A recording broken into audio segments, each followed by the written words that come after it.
And we're back from commercial. I hope you've enjoyed the morning radio music. Now I regret to inform you that it's time to move on to more serious subjects. It's time now for the afternoon radio news, your only source for the latest goings-on in the little corner of the post-apocalyptic wasteland we call home. Today is Tuesday, the 13th of April. A lot has happened, and we've a lot to discuss, so please forgive me for skipping the pleasantries. First, my least favorite segment, the weather. For most of our broadcasting range, the rains have ceased. The cruel sun of our nuclear skies burns ever hotter overhead. Humidity is on the rise with the pollen, and flood waters are receding. Ines Melina is no longer a threat to you, my faithful listeners, though the devastation she delivered unto us we shall live with for quite some time. Today's high is going to be 77 degrees Celsius, and a low tonight of minus 34 degrees Celsius. It is the studio's recommendation that you keep exposure to the sun to an absolute minimum. The pollen count is high today, with humidity reaching 98%, a truly awful day to work in the garden. Please remember that flood pollen is still an issue we must concern ourselves with. Do not leave your dwellings unprotected, or of the FP crisis later. Moving on to real news, the conflict between the AMM and the NSDWM alliance has come to open war. Some referring to the conflict as the War of Crowns, the conflict saw its first battle early this morning. Our source Patrick Wheeler was on the scene. His report has been lightly edited for the radio. For an unadulterated report, please visit GCNS in Green Courts Market. His report is as follows.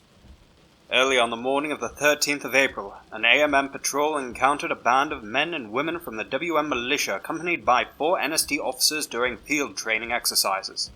The AMM patrol opened fire on the militia without warning, who quickly scrambled for cover in an abandoned farmhouse. While the battle was grueling, it came to a close after only an hour and 17 minutes. The AMM patrol retreated after suffering heavy casualties, while the militia suffered light casualties, losing only 1 officer in the fight. Officer Luke Ruth was the first to fall during the battle, and the first reported casualty of this conflict. Mr. Patrick Wheeler's report is significantly more detailed than this, but for the sake of time and maintaining a family-friendly radio show, this is all we are willing to air. For the full report, please visit GCNS in Green Courts Market. As of this broadcast, no official statements from the NSD, WM, or AMM have been made regarding this incident. Moving on. We must now discuss a threat that is much more imminent. The plague of flood pollen. Researchers are flocking to HLM labs to work on potential treatments. There are currently no known treatments, no cures, and this plague has thus far had no reported survivors. We are in direct, constant contact with HLM labs. As more information becomes available, we will inform you with haste. In the meantime, I cannot stress this enough. You must remain indoors. Leaving home puts you in incredible danger. If you must leave, I implore you protect yourself. Any skin exposed to the pollen will be infected. The virus is painful, its progression is quick, and you will perish. You know all too well that we've always been on the up and up with you. What I'm telling you is the bona fide truth. This virus will kill you. For your health, take these warnings to heart and listen to the reports we present from the researchers. As their reports become available, we will relay them to you with haste. I must regrettably inform you that as of this moment we have no new information. To those who suffer the virus now, I extend my deepest sympathies. Stay strong and try to enjoy these final hours. We'll be back after a short commercial break. Jenny, good morning. I wanted to have a quick word with you. Hello? Can you hear me? I don't have a lot of time. There's a story to be found. The host reports the news true, but he's hiding something from you. He's not what he seems. Listen closely. Find the flame that burns in the shadows. Trust the reports, but trust not the monster. There's more to this than you could... And we're back with more of the latest goings-on of our wasteland. I should like to discuss with you the shop Robotic Hands. We've previously run advertisement and a short piece on this shop owned and operated by Mr. Prism. They specialize in human augmentation, a most peculiar fusion of man and machine. Through methods unknown to us, Mr. Prism has declared that all but his mind are mechanical. This fact has given many residents of Green Court hope in regards to the current plague. opting to upgrade from the bonds of flesh to bands of iron. While the procedure is not cheap, there are a handful of residents from Green Court that have undergone the procedure declared immunity to flood pollen and liberation from the shackles of hunger, though admittedly, drinkable water is an absolute necessity for their new steam machine bodies to function. While these procedures may protect us from the plague, I must urge you, my faithful listeners, consider carefully if this is what you choose to do. Consider all that you must sacrifice to become men of metal with electrical minds and steam-powered hearts. This may be our only option, but that is yet to be known. Use caution and careful consideration, for this operation cannot be undone. Moving on. We are getting reports from scavengers picking through the battlefields of Mount Desk of a peculiar nature. Large groups of people have begun setting camp atop the mountain, each clad in full protective gear not dissimilar from their hazardous material suits from the world that was. Emblazoned on them is the form of a giant irradiated silverfish colloquially known as sharks. They've been seen carrying supplies into the caves and constructing simple towers. They've warned both our sources and scavengers to vacate the area under threat of violence, and so we do not know their intent. Only that they call themselves the March of Caesar's Revival. We will refer to them as MCR for simplicity in the future. As more information becomes available regarding the MCR, you will be informed. As of now, however, this is the information available to us. In sadder news, Romulus's Glory Arena has announced that they will be delaying their first combats. In a statement to P.A.N.R, Arena Master Barbara Shepard declared this was a necessary, if distasteful, choice. This course of action has been made in direct response to the flood pollen which now plagues us. In an effort to keep safe patrons and combatants alike, the gates to the arena will remain closed until further notice. Miss Shepard did clarify, however, that they will still pay a hefty price for irradiated beasts and monstrosities despite the plague. My faithful listeners, I must urge the use of caution should you seek this bounty. Her prices are fair and just, but these are dangerous creatures you may take captive, and this plague shows no mercy if your protective equipment is compromised in the slightest way. I understand that the bounty is tempting, and that Cheddar is a little shy at the moment, but you must consider how much your life is worth. Moving on. We have an update regarding Dr. Olivia Clark and her paper regarding C4V1 Alice. On the 6th of April, we released a story detailing how Dr. Clark had been abducting and experimenting on people from our wasteland. This, by her own admission in a research paper she had dispersed about the waste. While the whereabouts of her experiment, Alice, are still unknown, Dr. Clark has been located. Dr. Clark was located early this morning by bounty hunters in Green Court's residential boxes.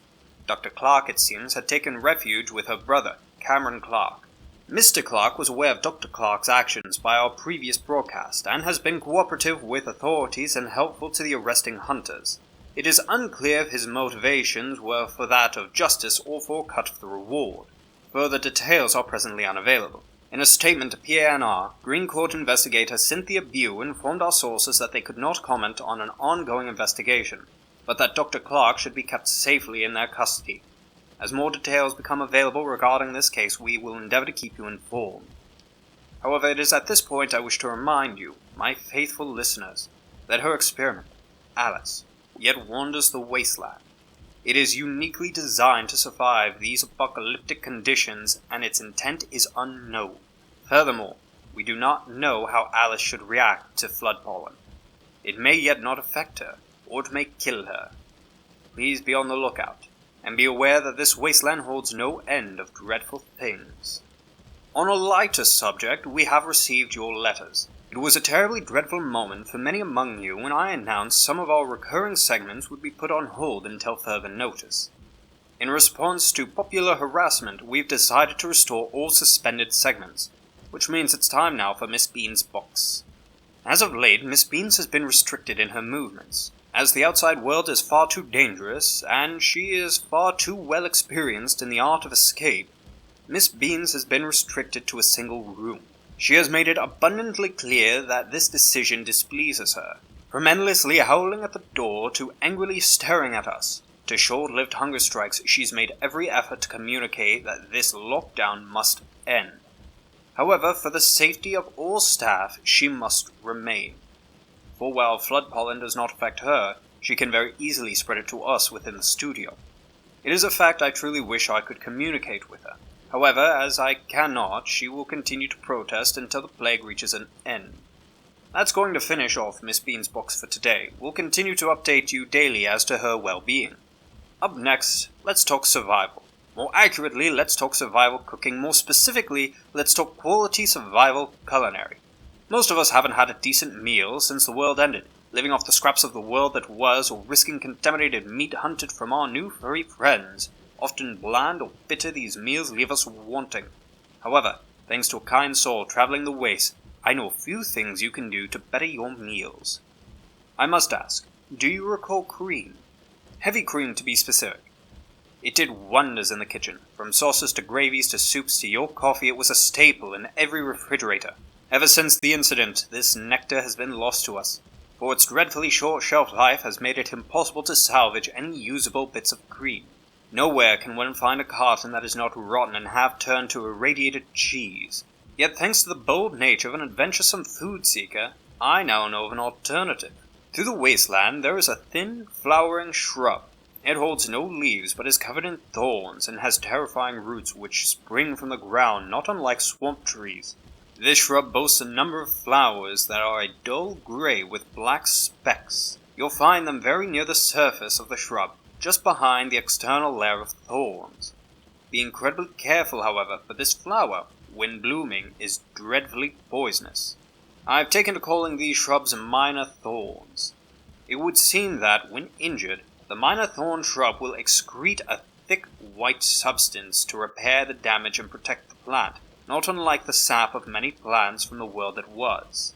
What's so useful about this substance is, while significantly thicker, it has a taste not unlike heavy cream. In personal tests, I have found that this substance acts incredibly similar when used in cooking and in flavoring coffee, though it is, again, much thicker. I do encourage you to plant this shrub near your settlements. Keep cream in your kitchens and enjoy another missing staple from the world that was. Please only remember that while the cream-like sap is harmless, the flower, when in bloom, is incredibly poisonous. Use caution when dealing with this shrub. Finally, I should like to report on the latest bandit movements. However, either by fortune or omen, there are presently no reports of any active groups within or very near our broadcasting range. Rest easy this night, my faithful listeners, but do remain alert, for even if we do not know of them, there may always yet be desperate men and women willing to take advantage of you when you're most vulnerable.